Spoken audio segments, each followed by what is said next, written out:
Assalamualaikum warahmatullahi wabarakatuh. Bismillahirrahmanirrahim. Alhamdulillahilladzi hadana li hadza wa ma kunna linahtadiya laula an hadanallah. Allahumma shalli ala sayyidina Muhammad man la nabiyya ba'dah wa ala alihi wa ashabihi wa mawalah. La haula wa la quwata illa billah, amma ba'du.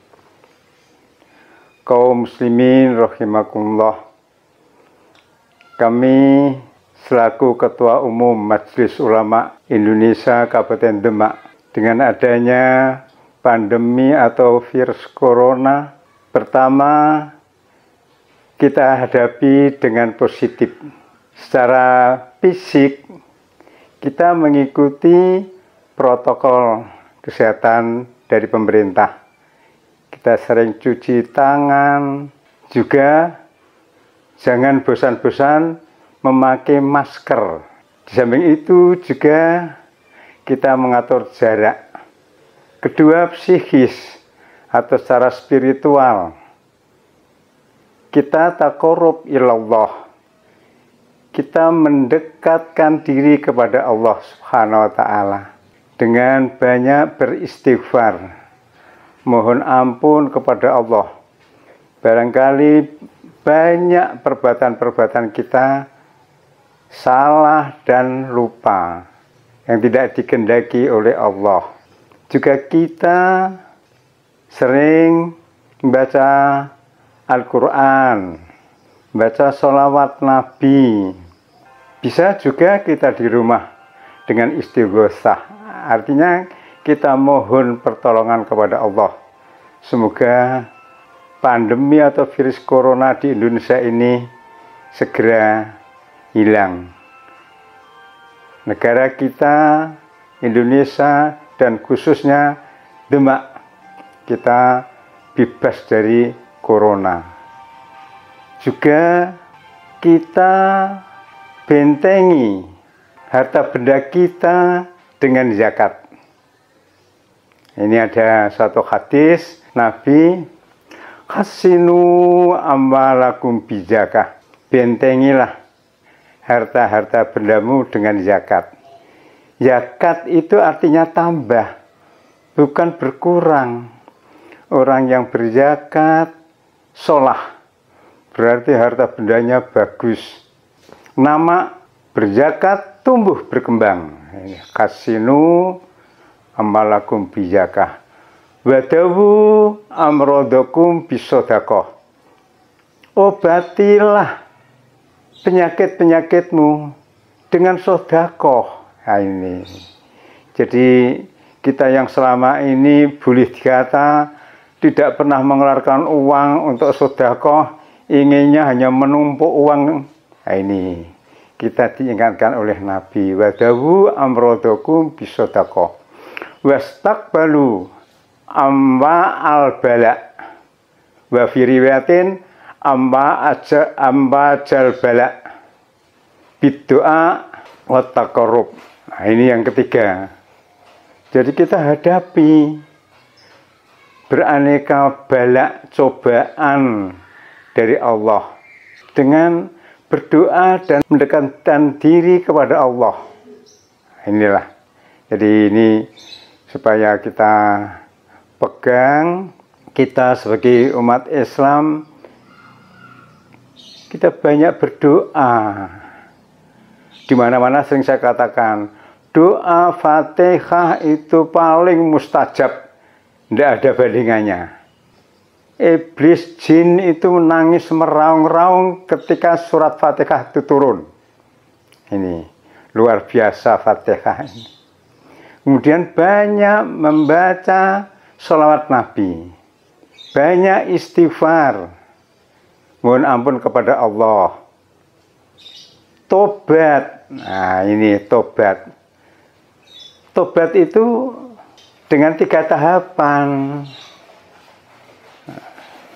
Kita nadam, menyesali dosa-dosa atau perbuatan-perbuatan yang telah kita perbuat. Nah, ini kita pertama kali kita menyesali. kemudian kita cabut hal-hal yang jelek-jelek itu, ikhlaq. Kemudian ibdal kita ganti dengan perbuatan-perbuatan yang baru. Nah, inilah ya kita tobat. Nabi Nuh pernah dicoba oleh Allah 40 tahun lamanya, paceklik, sehingga orang-orang petani tidak pernah panen. Akhirnya dia sowan kepada Nabi Nuh. Nabi Nuh, kita tidak pernah panen, tidak pernah makan sesuatu. Kami mohon doa ya Nabi Nuh untuk amalan-amalan diri kami. Nabi Nuh hanya mengatakan istighfar yang banyak. Nah inilah, apa hubungannya istighfar dengan panen? Kan tidak ada. Kalau istilah anak-anak yang kebetulan masuk di, kalau zaman saya dulu itu paspal, mesti dia mengatakan mustahil. Wong tidak ada panen kok disuruh istighfar yang banyak. Tapi karena dia itu ingin, ya akhirnya diamalkan istighfar yang banyak. Kemudian kalau panen itu tidak ada, pasar itu sepi. Persatuan pasar sowan Nabi Nuh. Nabi Nuh sepi pasar Nabi Nuh. Kami mohon doa, istilah demak ya wiridan biar panen raya. Apa kata Nabi Nuh? Istighfar yang banyak. Mungkin mikir lagi, apa hubungannya pasar dengan istighfar? Kan tidak ada. Tapi karena dia ingin, ya dilaksanakan. Dia istighfar. Kemudian ada remaja suami istri. Pasangan remaja suami istri sudah 10 tahun. Belum mempunyai anak. Sowan Nabi Nuh. Nabi Nuh, kami sudah 10 tahun nikah, tapi belum punya anak. Mohon doa. Nah, itu kalau ke tempat saya, ya saya beri doa istimewa dari Al-Quran. Robbi la tadharni fardan wa anta khairul warisin. Tapi Nabi Nuh lain. Istighfar yang banyak. Jadi 3 kelompok tadi, petani, pedagang, dan remaja yang baru nikah 10 tahun, mohon kepada Nabi Nuh doa. Nabi Nuh selalu mengatakan istighfar yang banyak. Tidak tahunya di dalam Al-Quran surat Nuh ayat 10-12 yang artinya Nabi Nuh berkata supaya istighfar yang banyak, nanti Allah akan menurunkan hujan. Dengan hujan menumbuh tanaman-tanaman, maka panen raya. Dengan panen raya gizi baik, pasar menjadi ramai. Anak yang remaja yang tadi 10 tahun belum punya keturunan, istri sudah mulai mengandung, 9 bulan 10 hari melahirkan. Nah inilah. Jadi istighfar memang luar biasa. Nabi juga sering menyuruh kita itu beristighfar yang banyak. Jadi sedekah, menyantuni anak yatim, piatu, fakir miskin. Ini supaya kita amalkan. Semoga dengan tadi kami katakan kita ini hadapi dengan positif.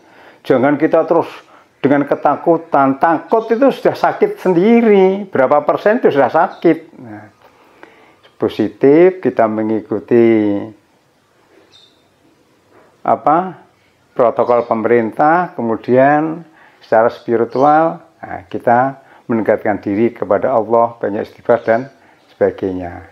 Nah, ini doa yang terkenal zaman dulu, tahun 45, 65, zaman Pak Gebluk, istilahnya zaman dulu, bukan namanya corona itu, tapi Pak Gebluk, yaitu li khomsatun utfi biha kharrol waba il khatimah al mustafa wal murtado wabna huma wa fatimah. Ada lagi sholawat tibbil qulub.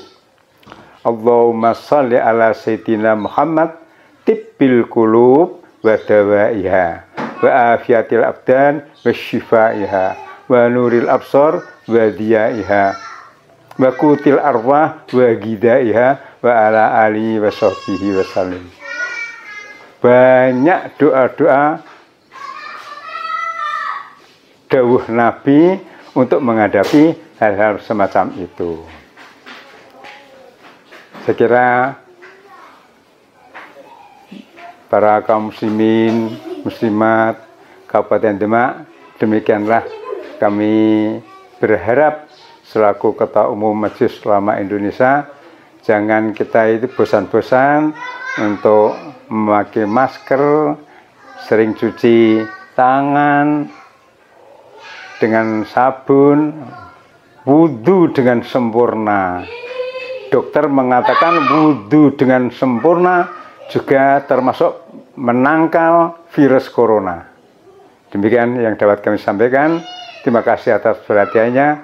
Kami akhiri. Wallahul muwaffiq ila aqwamit thoriq. Assalamualaikum warahmatullahi wabarakatuh.